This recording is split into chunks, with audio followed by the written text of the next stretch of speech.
अभी हम टेंस के भीतर पास्ट परफेक्ट टेंस की चर्चा कर रहे हैं।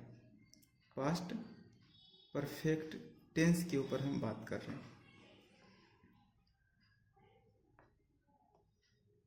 बात शुरू करने से पहले आप सभी के साथ एक बात की रिक्वेस्ट करना चाहेंगे कि इस वीडियो को पूरा देखें और अपने जितने भी दोस्त हैं उन सभी के साथ इस वीडियो को शेयर करें और साथ ही साथ इस वीडियो को लाइक कर दें और हो सके तो रेगुलर अपडेट के लिए इसको सब्सक्राइब कर लें। और चलिए अब समय का ख्याल रखते हुए वीडियो को शुरुआत करते हैं। और पास्ट परफेक्ट टेंस के भीतर हम सबसे पहले जो बात करेंगे वो बात करेंगे पहचान की, है ना। किसी भी टेंस को सबसे ज़्यादा जरूरी है पहचानना। तो पहचानने की जब बात आती है तो यहाँ पर हम बात करते हैं चुका था। पहचान से क्या था? चुका था, चुकी थी, चुके थे।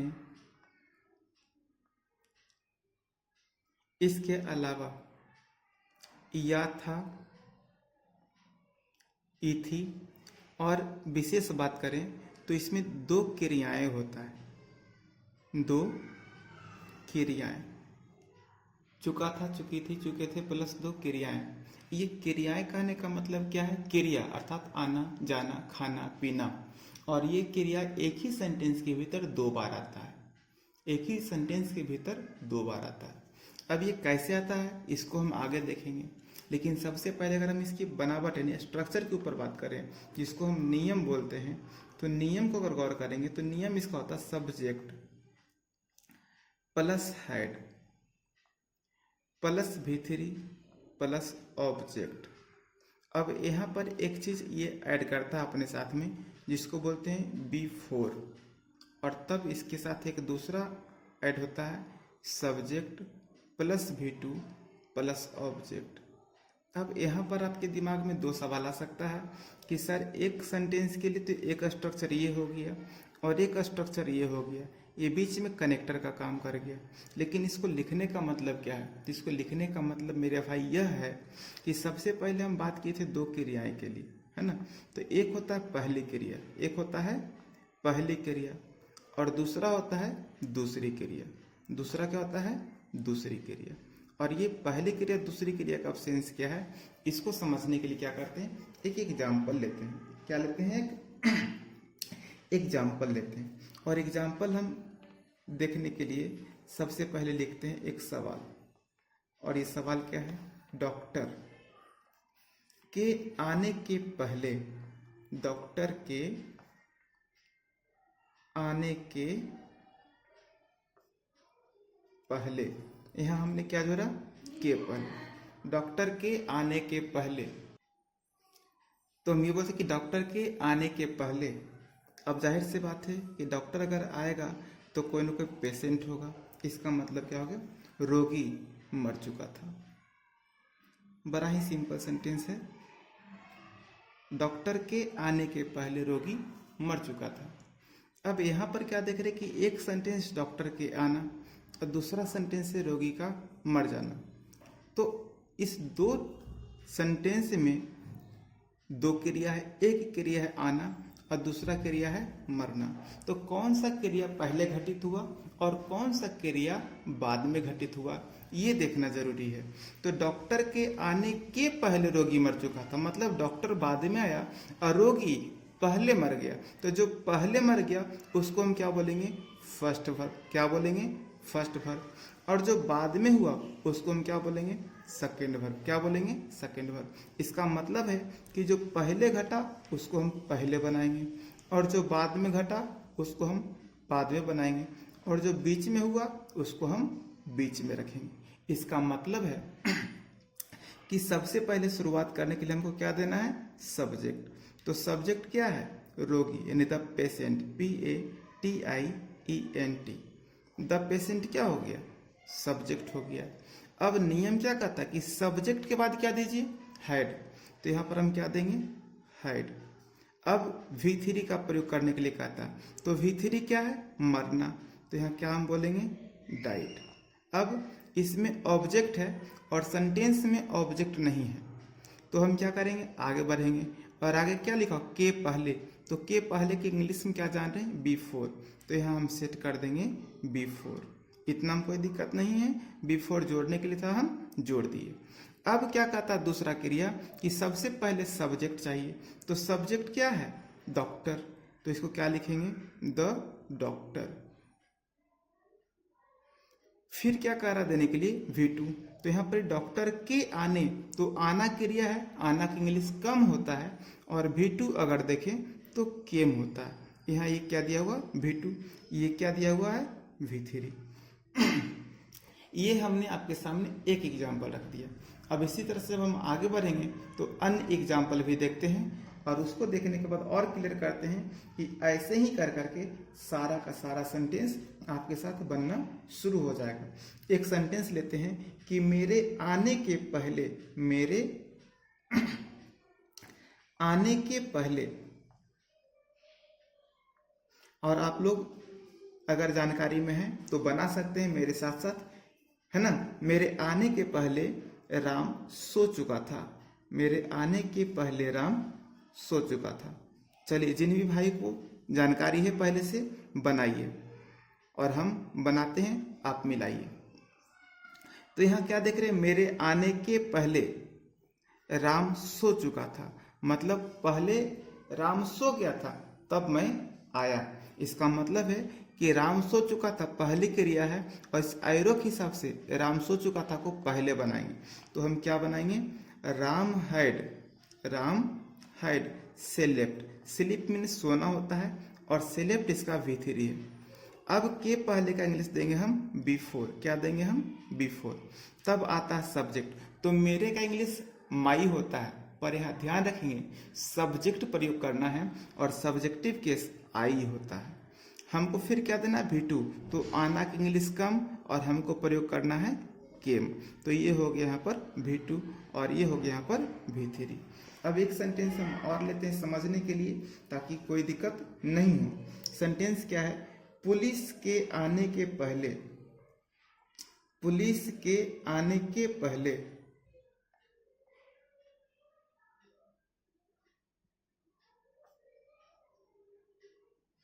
चोर भाग चुका था, चोर भाग चुका था। पुलिस के आने के पहले चोर भाग चुका था। अब जब इसको बनाएंगे तो यहाँ भी देखेंगे कि पुलिस एक सब्जेक्ट है और चोर एक सब्जेक्ट है। यहाँ पुलिस के आना और चोर का भागना, पुलिस के आना और चोर का भागना, तो कौन काम पहले कौन काम बाद में। तो पुलिस के आने के पहले चोर भाग चुका था, मतलब चोर का भागना पहले और पुलिस का आना बाद में। तो नियम के अनुसार क्या कहते हैं, पीछे को आगे बना लो और आगे को पीछे, बीच वाले को बीच में रख दो। तो चोर का इंग्लिश सब लिखेंगे क्या, सब्जेक्ट रूप में द थीप, क्या लिखेंगे, द थीप। और क्या करेंगे, हैड का प्रयोग करेंगे, तब V3 देंगे। तो V3 का मतलब रन, रैन, रन क्या होता है, रन, और AWAY ये हो गया रन अवे, जिसका हिंदी होता है भागना। या इसके जगह पर हम चाहें तो फ्लीव अवे भी कर सकते हैं, ठीक है। अब के पहले का इंग्लिश हम क्या देंगे, B4, क्या देंगे, B4। तब सब्जेक्ट दोहराएंगे द पुलिस, क्या दोहराएंगे, द पुलिस। कम, केम, कम, इसका मतलब हम यहाँ क्या प्रयोग करेंगे, केम, V2 के रूप में। अब इसी तरह से अगर आप चाहें तो और भी सेंटेंस लेके बना सकते हैं। जैसे हम बोलते हैं क्या, घंटी के बजने के पहले मैं स्कूल पहुंच चुका था। घंटी के बजने के पहले, यानी घंटी बजने के पहले मैं स्कूल पहुंच चुका था। घंटी बजने के पहले मैं स्कूल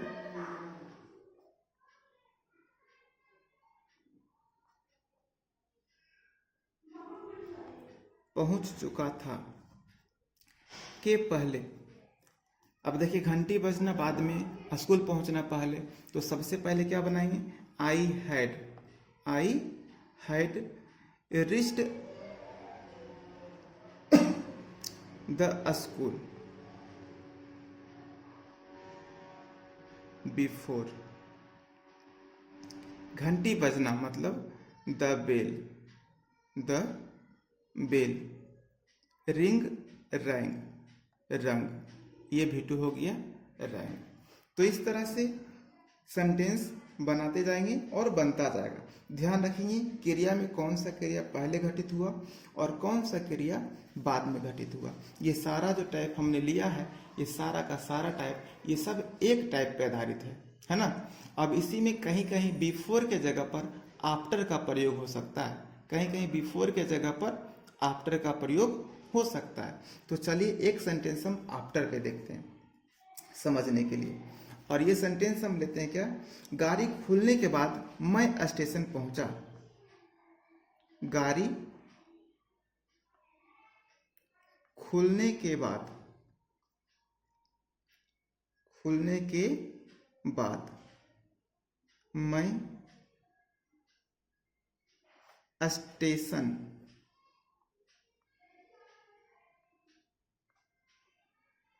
पहुंचा।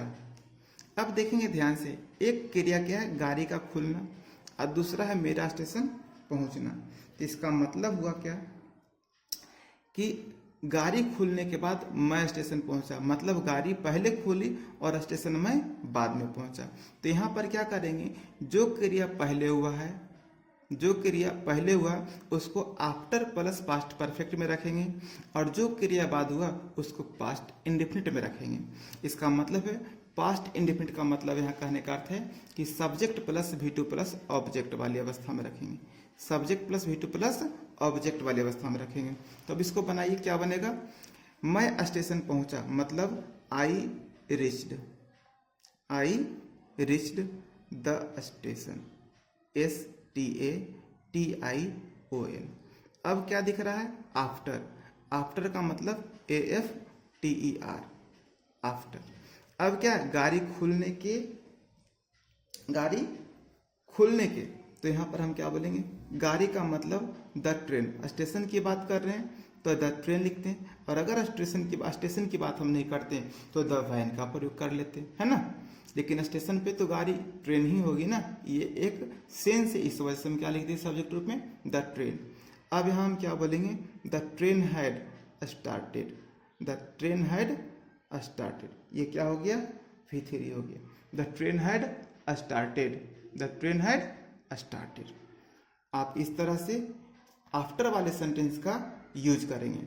तो अगर आप इसको स्ट्रक्चर के रूप में देखेंगे तो स्ट्रक्चर क्या होगा, subject plus V2 plus object, subject plus V2 plus object plus AFTER after plus subject plus had plus V3 plus object. अब एक बात मन में आ सकता है कि अगर मान लिया जाए कि इस तरह के सेंटेंस को 1×6 करने की बारी आए तो कैसे करेंगे, 1×6 करने की बारी आए तो कैसे करेंगे। तो हम इसका 1×6 कर देते हैं और आप इसको समझ करके आगे लगातार आप करेंगे। तो ये देखिए हम कर रहे हैं। नंबर 1 स्ट्रक्चर हम लिए थे, subject plus had plus V3 plus object plus after या बिफोर, जो भी होगा कोई एक यूज होगा, है ना, आफ्टर या बिफोर प्लस क्या बोलेंगे, subject plus V2 plus object, subject plus V2 plus object. ध्यान इसमें सेंटेंस में क्या रखना है कि जो भी सेंटेंस है पूरा का पूरा वैसे ही रहेगा, परिवर्तन जितना भी होगा बस इतना तक में ही होगा। परिवर्तन कितना होगा, जितना हम अंडरलाइन किए हैं उतना के भीतर ही होगा। अब एक एग्जांपल लेते हैं, जैसे बोले कि पुलिस के आने के पहले चोर भाग चुका था, पुलिस के आने के पहले चोर भाग चुका था, चोर भाग चुका था। तो एक सेंटेंस ये और एक सेंटेंस ये बनाने के लिए अभी हम बताए हैं। तो यहाँ पर इंग्लिश क्या कर देंगे, the thief had run away, the thief had run away before, क्या होगा, बिफोर द पुलिस केम। ये नंबर 1 हो गया। अब हम इसको क्या कर रहे हैं, नंबर 2 कर रहे हैं। तो नंबर 2 में क्या हो जाएगा स्ट्रक्चर, सब्जेक्ट सबसे पहले होगा, फिर हैड का प्रयोग करेंगे और तब नेगेटिव के लिए नॉट का प्रयोग करेंगे और तब V3 होगा और तब ऑब्जेक्ट और प्लस आफ्टर या बिफोर जो भी है, आफ्टर या बिफोर, उसके बाद subject plus V2 plus object.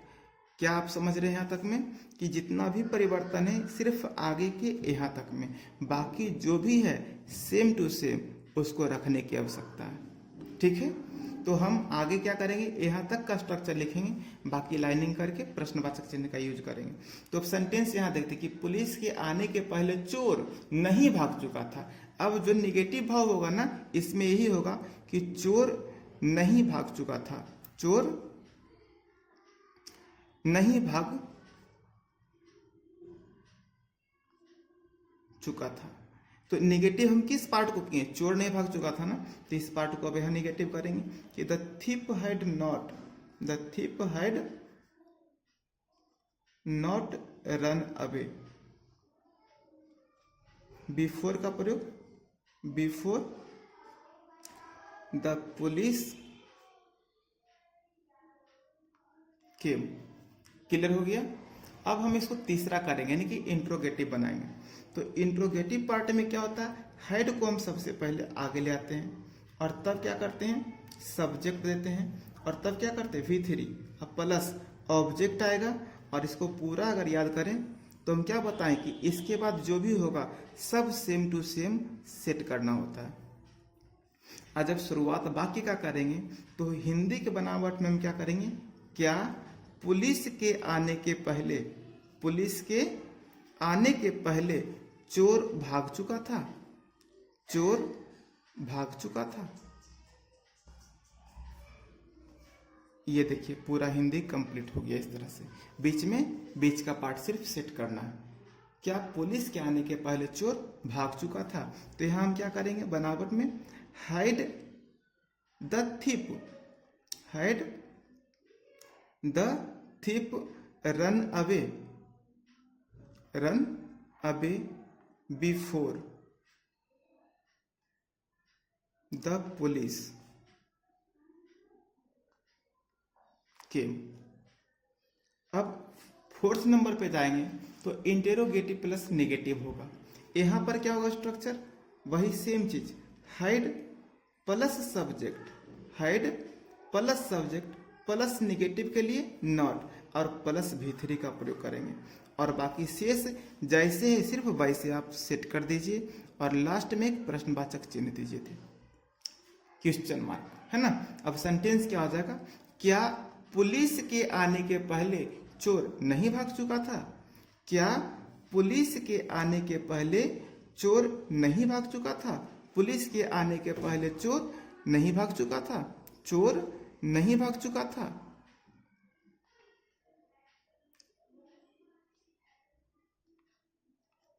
चोर नहीं भाग चुका था। अब इंग्लिश क्या हो जाएगा, इंग्लिश होगा had the thief, had the थिप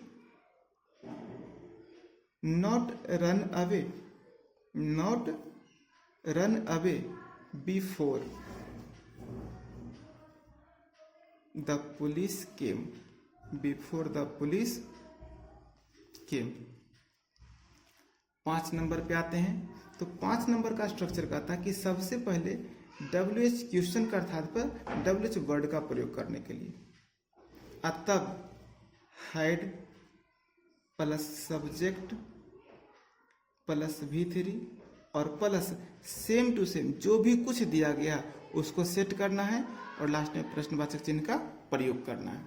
अब सेंटेंस की जब बनावट को देखेंगे तो क्या बोलेंगे, पुलिस के आने के पहले, पुलिस के आने के पहले चोर क्यों भाग चुका था, चोर क्यों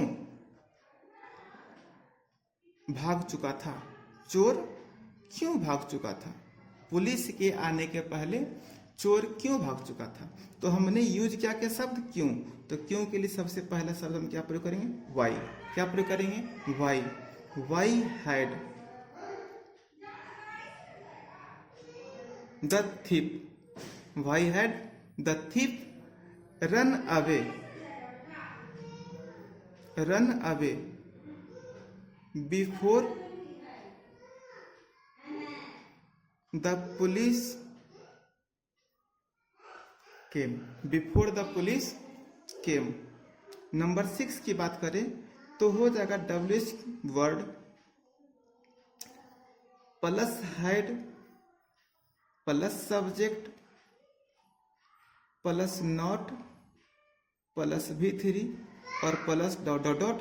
लास्ट की बात करें तो क्या करना है, प्रश्नवाचक चिन्ह ऐड करना है और सेंटेंस वैसा ही फिर से हो जाएगा।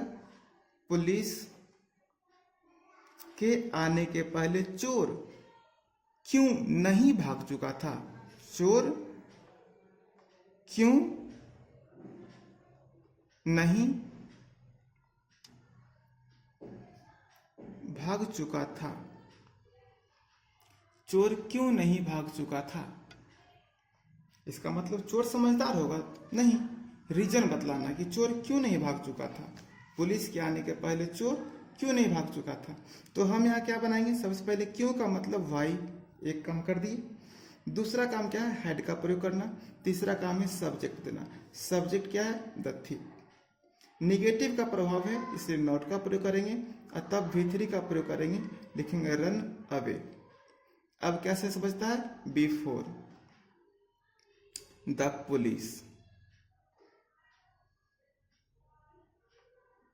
केम।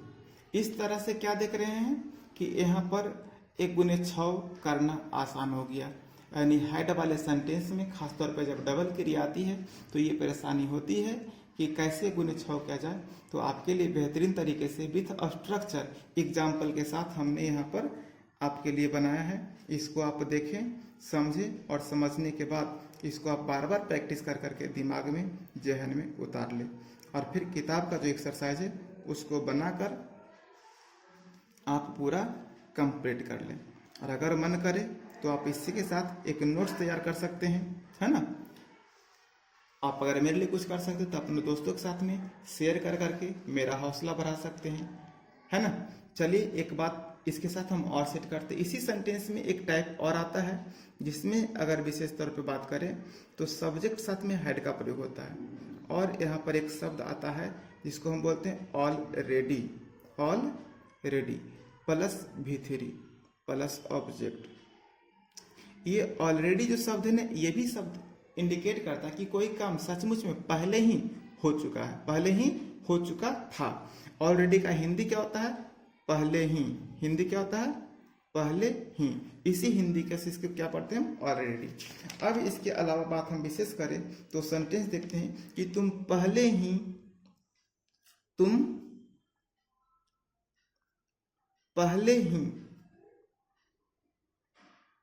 जा चुके थे,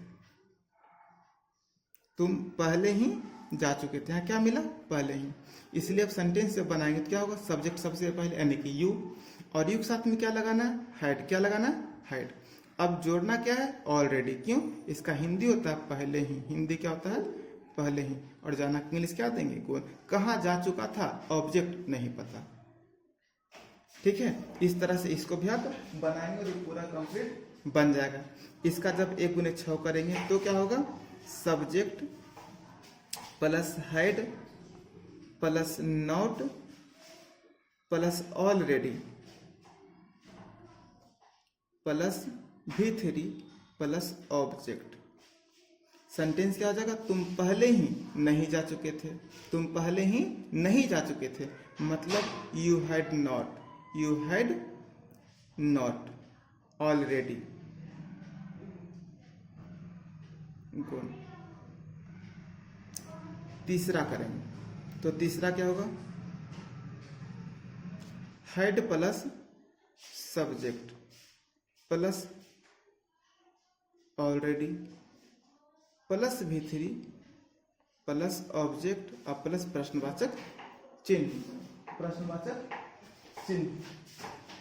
अब यहाँ पर हिंदी के हिसाब से अगर बात करें तो क्या तुम पहले ही जा चुके थे, क्या तुम पहले ही जा चुके थे, मतलब क्या हो जाएगा, हैड यू ऑलरेडी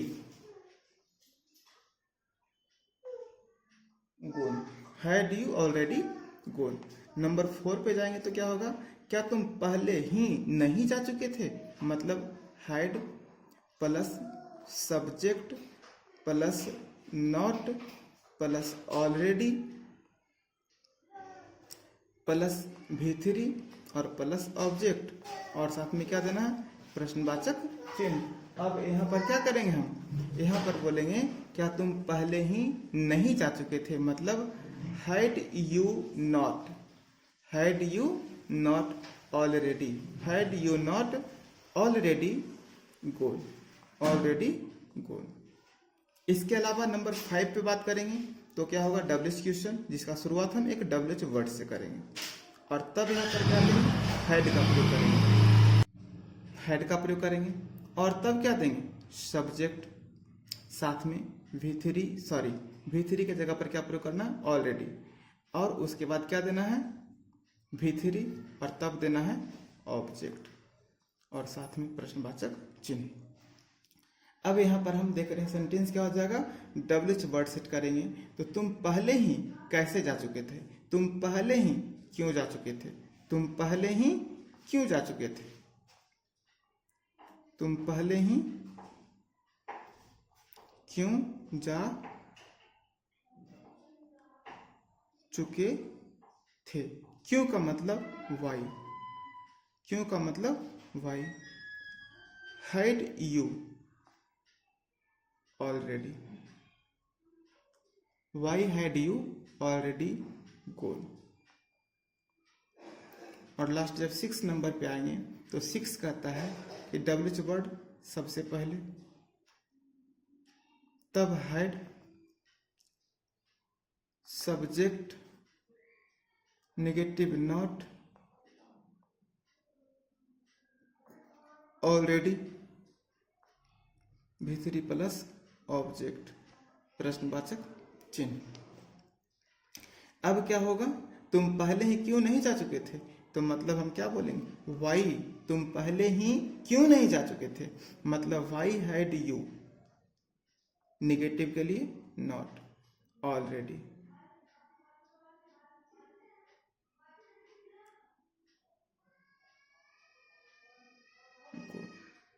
ये भी 1×6 इस तरह से कंप्लीट हो गया है।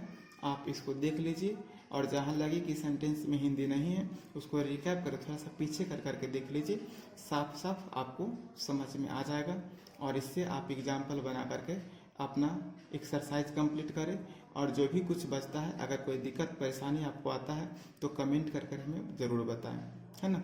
आपके बताने से हमें बहुत खुशी मिलेगी। आप सीखेंगे तो हमारा बहुत, मतलब ये कहने का अर्थ है कि जो वीडियो बनाए वो सार्थक हो जाएगा, है ना।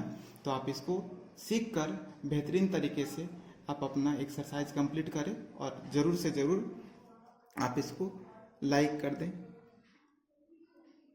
शेयर कर दें और अपने हमेशा के लिए इसको सब्सक्राइब कर दें। बहुत बहुत धन्यवाद। Thank you friends.